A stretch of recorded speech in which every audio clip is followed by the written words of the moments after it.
Assalamualaikum warahmatullahi wabarakatuh. Perkenalkan, nama saya Diki Riza Yusuf dengan NIM C1C021140. Di sini saya akan mempresentasikan materi metodologi penelitian mengenai desain riset. Untuk memanfaatkan waktu yang ada, langsung saja kita ke materinya. Topik yang akan dibahas di sini ada tiga. Yang pertama yaitu pengertian desain riset, yang kedua format desain riset, dan yang ketiga proses pembuatan desain riset. Pengertian desain riset. Menurut Sekaran, desain penelitian atau desain riset atau research design adalah rencana untuk pengumpulan, pengukuran, dan analisis data berdasarkan pertanyaan penelitian dari studi. Secara luas, desain penelitian adalah semua proses yang diperlukan dalam perencanaan dan pelaksanaan penelitian.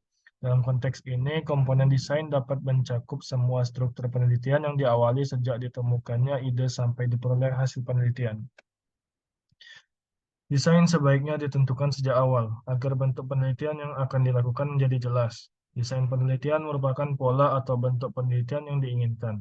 Adapun kegunaan desain penelitian dijelaskan secara lebih rinci. Yang pertama, desain memberikan pegangan yang lebih jelas kepada peneliti dalam melakukan penelitiannya. Yang kedua, desain itu juga menentukan batas-batas penelitian yang bertalian dengan tujuan penelitian. Dan yang ketiga, desain penelitian selalu memberi gambaran yang jelas tentang apa yang harus dilakukan, juga memberi gambaran tentang macam-macam kesulitan yang akan dihadapi, yang mungkin juga telah dihadapi oleh para peneliti lain.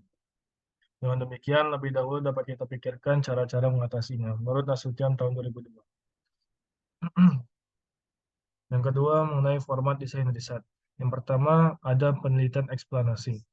Objek telaahan penelitian eksplanasi adalah untuk menguji hubungan atau pengaruh antar variabel yang dihipotesiskan. Pada jenis penelitian ini, tentu ada hipotesis yang akan diuji kebenarannya. Di samping itu, penelitian eksplanasi juga dapat digunakan untuk mengembangkan dan menyempurnakan teori, bahkan sebaliknya melemahkan bahkan menggugurkan teori.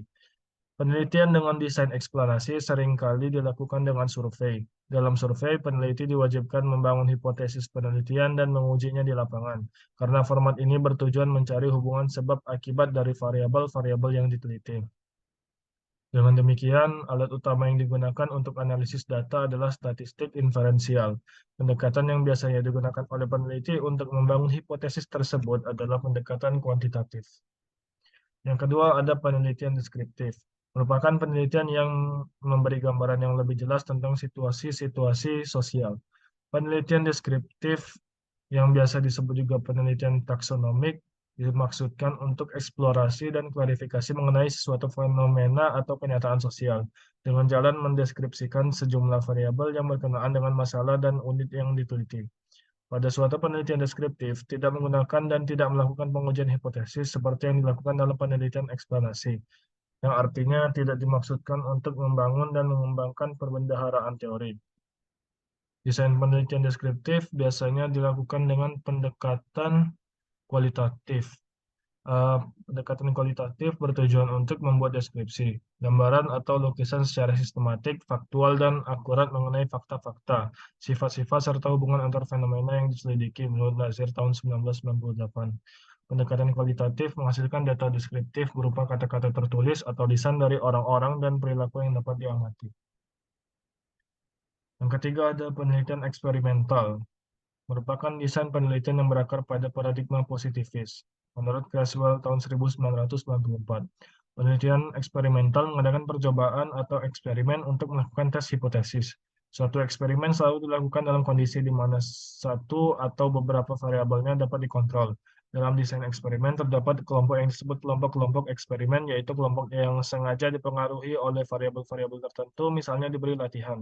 Di samping itu, ada pula kelompok kontrol, yaitu kelompok yang tidak dipengaruhi oleh variabel-variabel itu, misalnya tidak diberi latihan itu.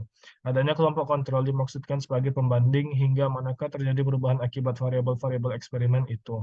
Kesulitan yang dihadapi dalam desain eksperimen ialah menyusun kelompok kontrol yang sama atau ada kesamaannya dengan kelompok eksperimen. Jika kedua kelompok itu berlainan sekali, misalnya mengenai jenis kelamin, usia, status sosial, kesukuan, latar belakang pendidikan, dan sebagainya, maka eksperimen itu tidak dapat menghasilkan kesimpulan yang dapat dipercaya. Yang ketiga yang mengenai proses pembuatan desain riset. Yang pertama yaitu kita harus merumuskan masalah. Perumusan masalah atau research problem diartikan sebagai suatu kegiatan yang memformulasi pertanyaan terhadap suatu fenomena yang terjadi, baik dalam kedudukannya sebagai fenomena mandiri maupun dalam kedudukannya sebagai fenomena yang saling terkait di antara fenomena yang satu dengan yang lainnya, baik sebagai penyebab maupun sebagai akibat. Sifatnya kualitatif, atau jika tidak ada hubungan antar fenomena, dan kuantitatif, atau apabila ada hubungan antar fenomena. Yang kedua, yaitu kita harus menentukan tujuan dari penelitian. Tujuan penelitian adalah hal yang ingin dicapai oleh penelitian yang nantinya diuraikan dalam pembahasan hasil atau temuan penelitian. Pencantuman tujuan penelitian dimaksudkan agar peneliti senantiasa bergerak sesuai dengan tujuan tersebut. Salah satu tujuan penelitian adalah ingin mengetahui hubungan antara satu variabel dengan variabel lainnya, maka peneliti harus selalu berupaya ke arah situ.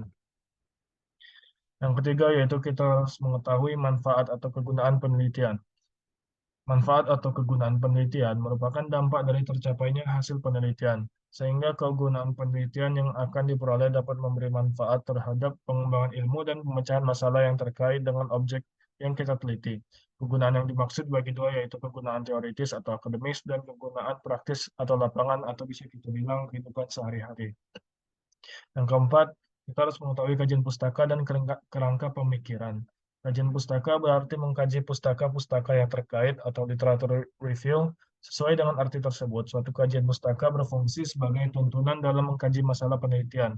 Kerangka pemikiran, adapun kerangka pemikiran merupakan kerangka acuan yang disusun berdasarkan kajian dari berbagai aspek, baik secara teoritis maupun empiris, yang menumbuhkan gagasan dan mendasari penelitian.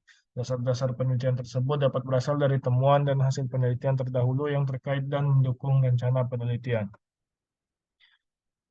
Selanjutnya, kita harus mengetahui jenis dan mengetahui pendekatan penelitian yang kita lakukan.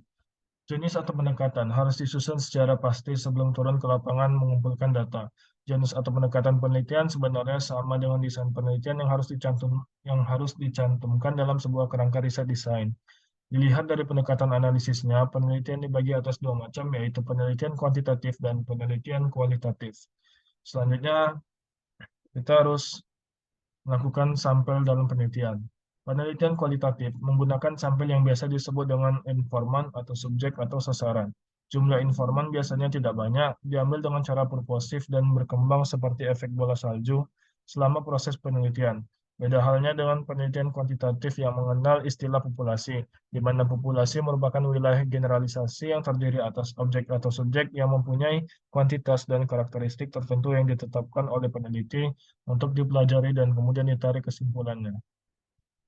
Selanjutnya, teknik pengumpulan data adalah cara yang dilakukan oleh peneliti dalam mengumpulkan data untuk diolah dan dianalisis untuk mendapatkan jawaban atas pertanyaan penelitian yang diajukan. Teknik pengumpulan data biasanya menyesuaikan dengan pendekatan penelitian yang digunakan. Pada penelitian kuantitatif, kita mengenal metode angket atau kuesioner, observasi dan dokumentasi, sedangkan pada penelitian kualitatif kita kenal metode wawancara mendalam dan observasi partisipasi. Yang terakhir yaitu teknik analisis data. Menurut Patton tahun 1980 menjelaskan bahwa analisis data adalah proses mengatur urutan data, mengorganisasikannya ke dalam suatu pola, kategori, dan satuan uraian dasar. Analisis data kuantitatif adalah analisis yang berbasis pada kerja hitung-menghitung angka. Angka yang diolah disebut input dan hasilnya disebut output juga berupa angka.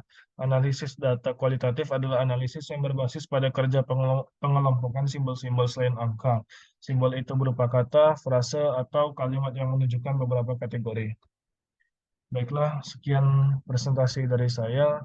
Saya mohon maaf jika ada kesalahan dari kata maupun perbuatan. Saya akhiri. Wassalamualaikum warahmatullahi wabarakatuh.